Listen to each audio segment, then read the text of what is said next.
only on the court, but off the court. 10 days she spent in China. I asked her, how was the food like? She's like, hey, I've been in the hotel most of the time and just making sure that I'm working towards getting back to my game. So Tina Charles and class of 2022, Olivia Nelson-Ododa, both members of the Connecticut Sun of the WNBA.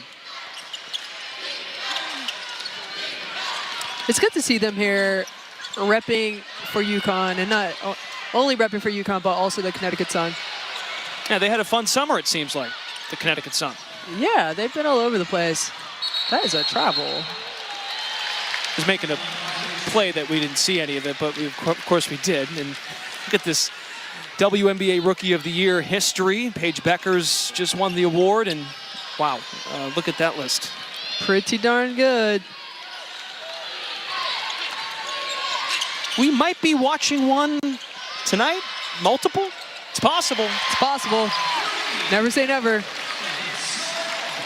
Ali Zabel knocks down the three. UConn is finding the shooting touch in the second half. They made just 2 threes in the first 20 minutes. They've made 7 since the start of the second half.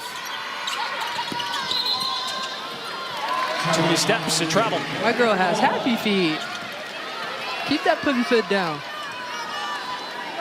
But we've seen in this game today for Gino Auriemma, okay, we can beat you inside. Let's go to the 2 Sarahs, Williams and Strong, and then third quarter comes around. You don't guard your yard on the 3-point line. AZ Fudd's going to bury 5 3-pointers. Right, and they could just beat you in a multitude of ways. And I think when the threes weren't falling, how are you going to score? You have to go in the post and knock down some shots. There's McDaniel splash.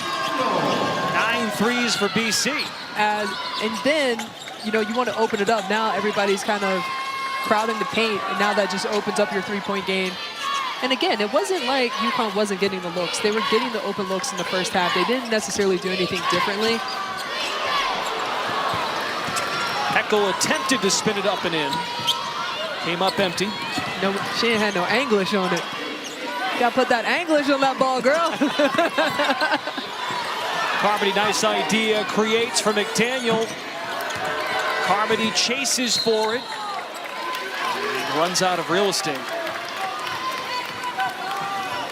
Do you have English on your lays? A little English. You already know. Sometimes I miss it though. But for the most part, the difficult ones, I was definitely making them. For one like that, that's right up my alley for one to make. Ashley Battle, 3-time champion at UConn, former Big East Defensive Player of the Year.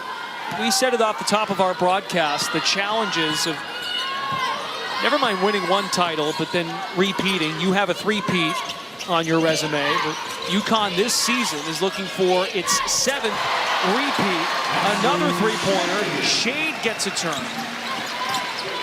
And every year it's different. I mean, the first year when we won in 2002, we had 3 Hall of Famers on that team. You know, Swin Cash. Daniel lets out a roar, explodes to the bucket. Swin Cash, Sue Bird, and Diana Taurasi is going to be a Hall of Famer. Agent Jones, Tamika Williams. That was half of the 2012 Olympic team right there.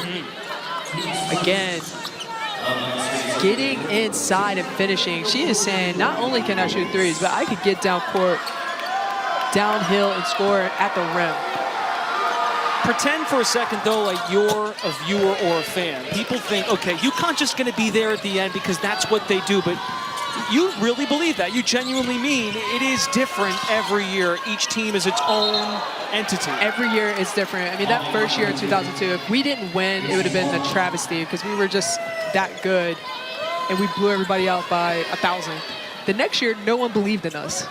We lost 4 seniors. We had Diana. We were preseason 16, and everybody's like, they have Diana Taurasi, but who else? That was literally the headline. And we took that personally.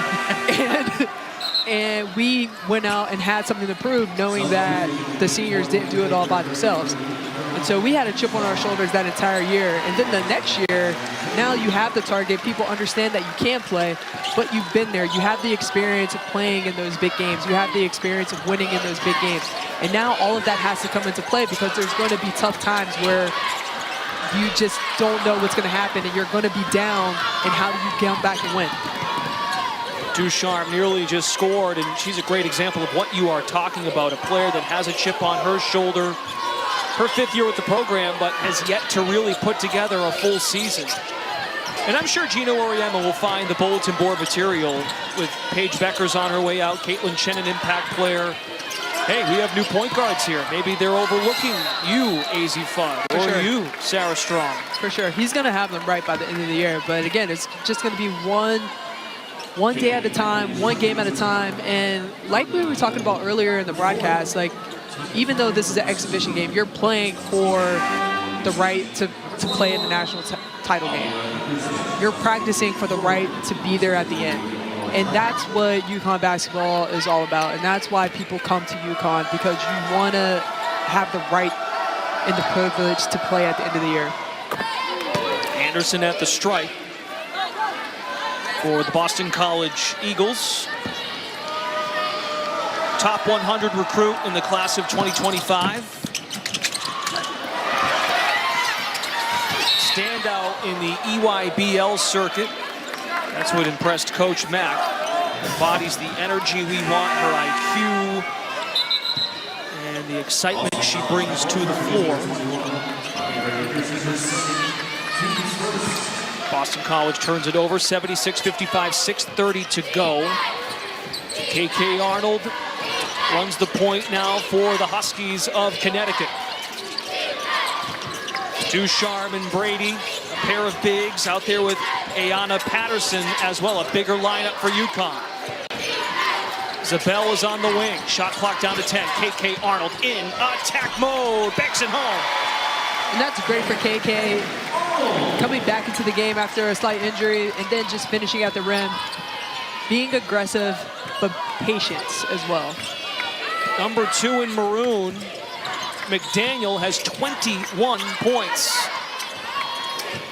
Anderson way short, had the right line though. Arnold has her eyes up the floor. Ducharme, first points of the day, a loud crowd eruption. And you just love to see it from her. Everyone's cheering her on. She's had such a unique journey up until this point, and you just want to see her do well. Play by McDaniels on the step through, but lost it off the knee, last touched by Connecticut. That was a shot with confidence there by Ducharme. He was a fan favorite in stores. From Milton, Massachusetts, a local player, so all the heavy hitters in the fam have come out to watch her play today. Yes. Mohegan. I saw her mom and dad over there earlier today, and it was good to see them. She has a brother that plays as well. Pretty good player. It's a great way to bring people together. Come to the casino to watch basketball. Hey, not to double down. Offensive rebound, Arnold streaks and scores.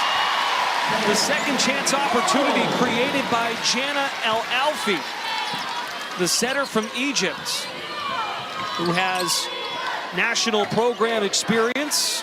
First UConn player from Egypt on the team. Played in 40 games last year. There's a foul before the shot.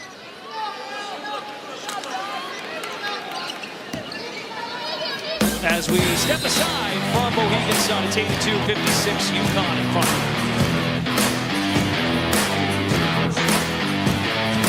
Fourth. Gino Auriemma's depth in 25-26 on display. Get to know the name, folks. Tiani McDaniel, the grad student guard, transferred in from Georgetown College. That's in Kentucky. Boston College is her 4th school. She has 23 in this game. Just electrifying on the floor.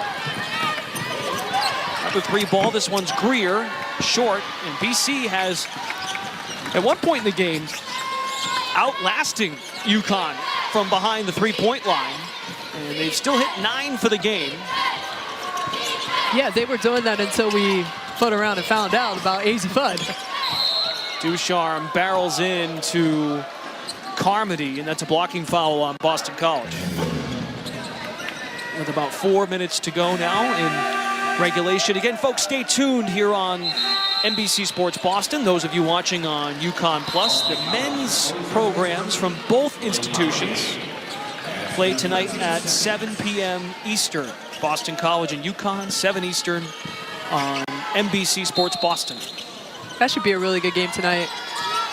Well, since you're not going to be on the call, you're going to be putting your Celtics cap on. Yes. Give us a quick scouting report. What do you think? Quick note on the game tonight. Well, UConn is the number 5 ranked team in the country. So they're coming in and really trying to improve defensively. The years that they won, they were top 5 in defensive points Metrics, allowed, ratings, different defensive metrics throughout the year. So they're looking to get back to that. And then you could just never count Coach Grant out on BC. Like last year was an anomaly year where you had a lot of people transfer, but this year his players stayed. Yes. So they should have a really good foundation and chemistry coming into this season. Was that good for you? That's perfect. I think you're spot on.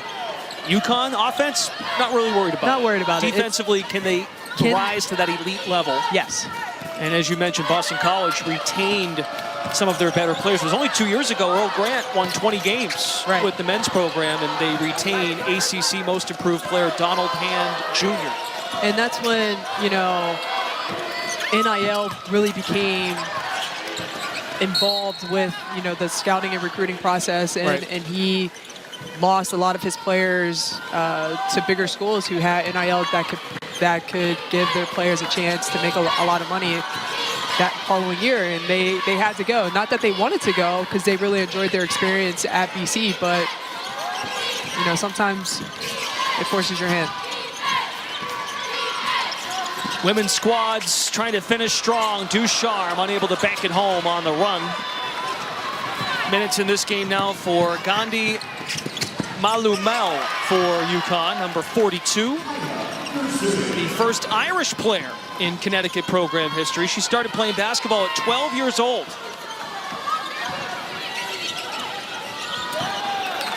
Through the wickets. Turnover. That was funny. What? Through the wickets. Yeah, football season. Big target. Big target. 6'5". Again, the front court lineups since Samuelson, that I've seen Stewart, in a long time. and Collier. But they might even be bigger, you know, with you have Ice, Gandhi. Like, there's just so many of them. There's at least 6 of them that is probably around 6'2". Or taller. As for Boston College, first minutes for Emma Lopinto, the former Boston College lacrosse standout. Wearing number 13, Lopinto transferred to BC out of Florida. Tees up a 3 and hits it. She has emerged on the scout team, and Lopinto allows the Eagles bench to go into a frenzy. And that's how you know the importance of a player on their team. Like, she doesn't necessarily play that much. She's on the scout team. She was an amazing lacrosse player. She was an amazing lacrosse player, won a national championship, but she was also a 1,000-point scorer in high school, and she's coming back, and she's like, I can still shoot. I can still shoot that thing, never lost my touch. Grad student out of eligibility for lacrosse, and Coach Mack has loved her energy in practice, brings that championship mentality, 2 ACC titles, the national title 2 years ago. And yes, she played at Manhasset High School, former conference player of the year. The whole bench loved that moment for Emma Lopinto. Henderson drives it, outlet, Trout, pull up. We come up on a minute left. Boston College plays the first 4 games of their regular season at home. They'll start November 3rd against Holy Cross. As for the Connecticut Huskies, they open with Southern Connecticut on October 26th. We used to play Holy Cross, and you know what they would chant? They would chant, God's on our side.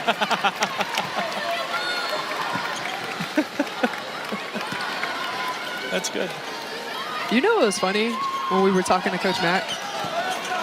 What's that? When she said she recruited me, and I couldn't remember. And she took you felt bad about I did that. feel bad about that. Did she take it personally? I don't think she took it personally, but she did get a couple of my friends and teammates that were pretty good at West Virginia when she was there. Another run-out Anderson foul. And by the way, for Coach Mack, we really enjoyed her conversation. She was in awe speaking to you through the airwaves of Zoom. I was shocked myself. I was like, I did that? But no, she was really great to talk to. And, you know, she mentioned that she continued to follow my career. I went to high school in Wheeling, West Virginia, and she coached at Morgantown at WVU. And so it was only like an hour away. So she probably came to a few of my games. Well, she's guided Boston College ahead of its preseason ranking in 5 of her 7 seasons entering this year. So don't sleep on the Eagles.